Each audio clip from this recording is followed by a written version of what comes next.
Hello, Phosphor Dot fans. Earl at thelogbook.com. Back to the arcade. And the very strange story of the only arcade game I've actually ever owned. What you're looking at here is a Bally Midway machine from 1981 called Kick.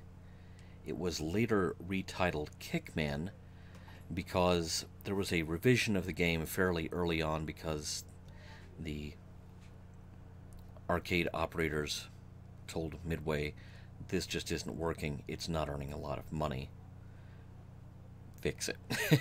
Which was a plausible request back in those days, because who knows how much money the arcade operators had just shelled out for one of these machines, and it wasn't bringing in really a huge amount of money.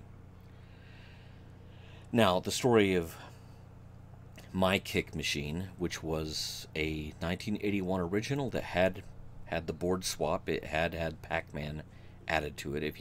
The funny thing is, and you'll see this in the attract mode here in a moment, that Pac-Man is in the game. It's not really officially a Pac-Man sequel, but it's one of those things that Midway did, sort of like Ms. Pac-Man.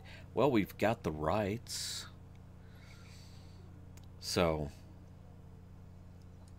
the Kickman machine that I had was actually one of the first things that was moved into the house that I lived in Arkansas between 2004 and just last year, 2018. And the house was mostly empty at the time that the machine was delivered. I had actually won it on eBay for about $500 several months prior to that, at a time that we were house hunting. There's Pac-Man. And it was one of the first things brought into the house. There was barely any furniture, but by golly, there was a Kickman machine in there. And it immediately got piled high with various and sundry gaming memorabilia, as you can see here. Now, sadly, it was dealt some serious damage by the gentleman from North American Van Lines who brought it into the house. He basically put it on a fridge dolly, manhandled it in, took it off the fridge dolly, and he had to maneuver it around a corner. Now, this corner was big enough for the machine to move around, and I know this for a fact because I moved it around that corner more than once, just myself. And as you can see, the previous owner had this great big eye bolt that he had added to it. I guess he had a metal bar that went across the coin door. And, he also added the little latch. I mean, this machine had been through some things. If you look at the side art, it wasn't in the best of shape. The machine had already been through quite a bit. And there were things that had yet to happen to it until it came into my possession, such as the fact that Chloe the cat liked to get up on the control panel and just survey her domain. That picture was actually taken, I think, the day that, well, probably not the day that it was brought in, but very soon after, judging by, quite frankly, how clean the house was. A lot of stuff happened to that house, such as pipe burst in the wall that flooded the whole house, and water damaged literally everything that machine was there for. It was a bit the worse for wear by the time I parted ways with it in 2012. Because the moving guy just banged it into one wall, banged it into the other. Going around that corner, it never actually worked correctly while it was in my possession. It left the cellar in good working condition, and whenever, North American Van Lines guy left that day, it was no longer working. And I'm not entirely sure what was wrong with it. I wound up selling my machine in 2012 to a couple from Oklahoma, where the wife was going through chemo, and this had been one of her favorite games. I had actually put it up on eBay for about $100, and they happened to be close enough to make the drive, and that's the story of how I came across it and how I bade it farewell. Now, if that couple hadn't come along and bought the kick machine from me in 2012, I think it's a really safe bet that the arcade that opened later in 2012 just up the highway from me probably would have wound up with this machine. Now, let me see if I can pull up the right picture. That's not it. The control scheme for Kickman, it looks like a trackball, but it really isn't. The trackball, as you think of it from something like Centipede, is free movement in 360 degrees. You roll the entire sphere. The trackball control on Kickman wasn't a true trackball. It was more like something the size of a bowling ball underneath there, and it was really heavy. Really heavy. And it only rolled left and right. As a result, MAME has a little bit of a hard time emulating it with accuracy, because the faster you rolled the ball, the faster Kickman would move his unicycle. Still, that being said, let's give it a shot.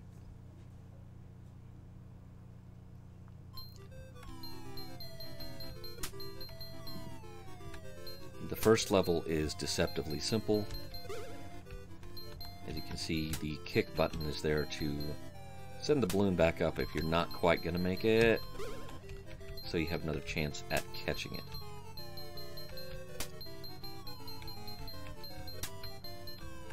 Yeah, level 1 is really deceptive because you just pop the balloons on your head.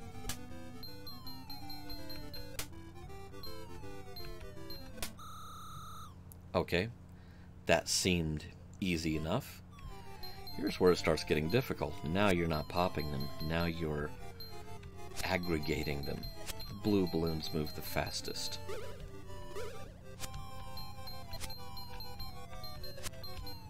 And I'm gonna die. If you miss a balloon, if it hits the pavement, you lose your man.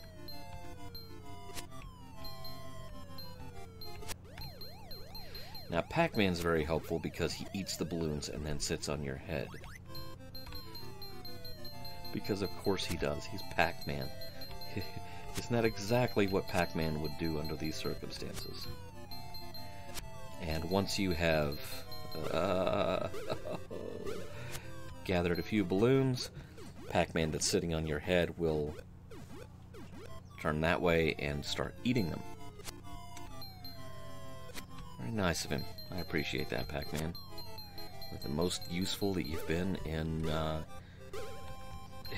than you have been in more than a few of your games. After a while, you can wind up with more than one Pac-Man on your head, which is a phrase that I'm not sure has ever been spoken in the English language before.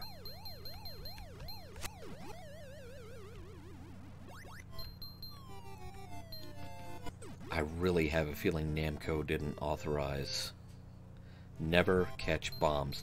Well, that's good advice in Kickman, and it's good advice in life. I'm not going to catch that bomb. I'm also not going to catch that balloon, and so that's it for the kick version of a challenging stage. Sort of like you would have in Galaga, for example. The monsters from Pac-Man start showing up.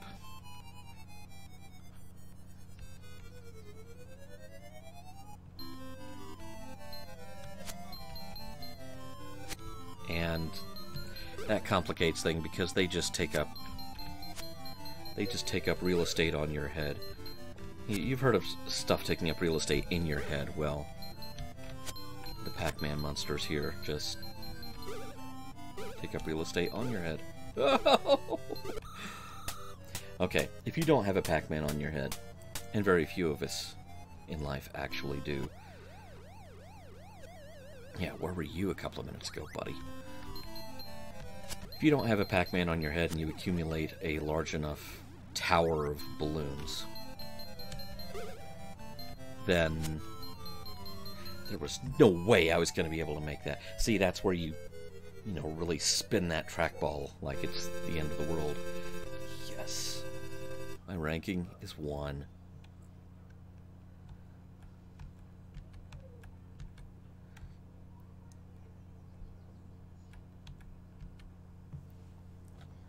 So, there you have it. It's Kickman.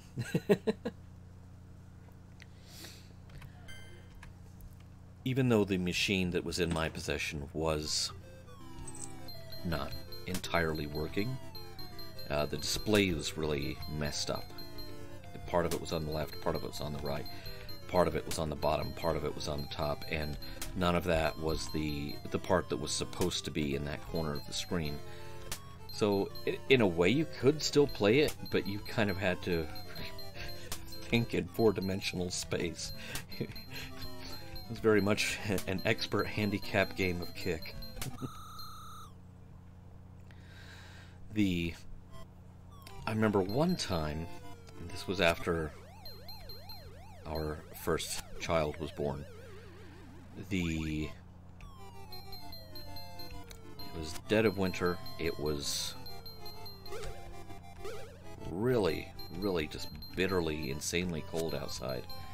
And all of a sudden, smoke started pouring out of the air conditioning and heating vents. Our central heat had given up the ghost in the dead of winter, and we were doing good just to keep the kid fed. And we did not have the money to call a repairman out.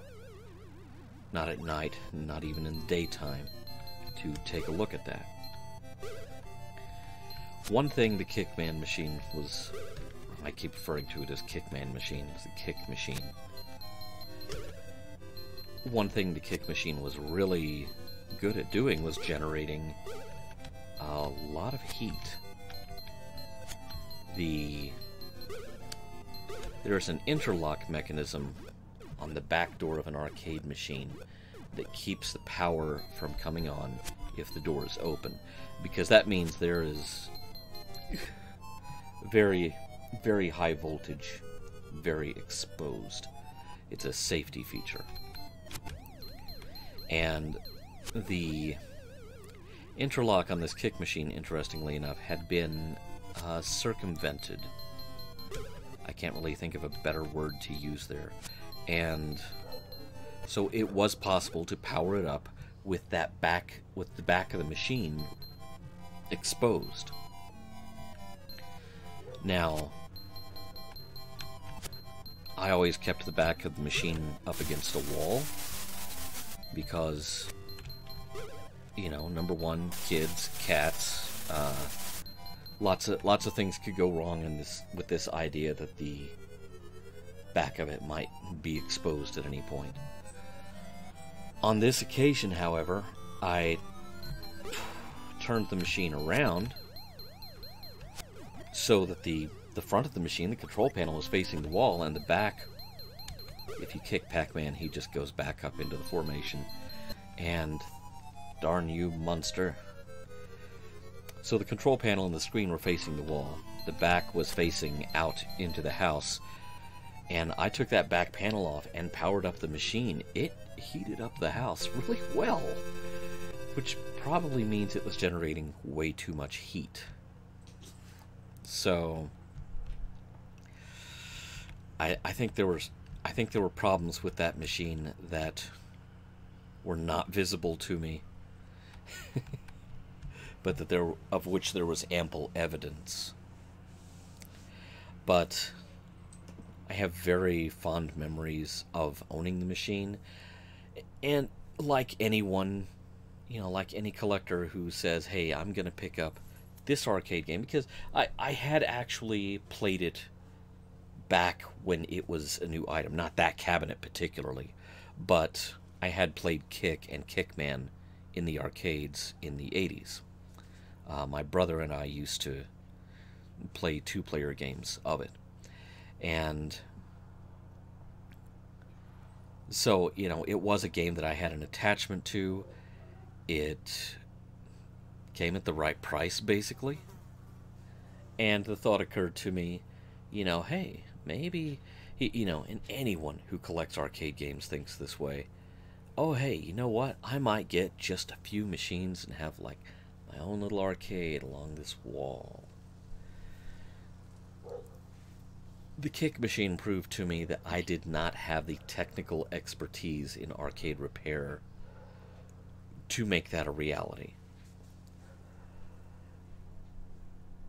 I'm doing good now with a little row of basic fun mini arcades powered by AA batteries. That's about the level of technical expertise that I am at with arcade games. My friend Flack, of You Don't Know Flack fame, he advised me quite a bit during my brief and uneventful stretch of arcade ownership. And, just pointed out a lot of things to me, like, if you're reaching in there and your arm's in the wrong place at the wrong time, you're dead. That's, arcade ownership is way above my pay grade. And certainly arcade maintenance. I got what I thought was a working machine. The shipper kindly all but destroyed it for me. And so I never really got the full use out of the thing. When I sold it for, it was either 100 or 150. But considering the story behind the people I was selling it to, and of course, I'm assuming they were telling the truth, but I'm okay with how the machine left me. And I hope they're still getting to enjoy it. That's it for this latest Phosphor Dot Fossil. There's Kick for you. You can't really play it in MAME the way you're supposed to. The way you're supposed to be able to, because that lateral trackball with the speed, the speed with which you roll it is very much dependent. Obviously, you can't do that with fully digital controls. So, and I can't even think of very many multicades that would very accurately do it, because I have in the past tried it with a PS1, an adapter for PS1 controllers, for PlayStation 1. And I have a PlayStation 1 trackball, but it's 360 degrees, and the one time that I tried Kick in MAME with that trackball, the fact that the trackball was not going straight left or right played hell with the game. So you can't just stick a Kick board in a cabinet that has a trackball installed. It's a very...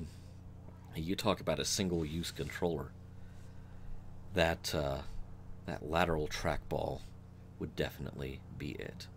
Thanks for watching.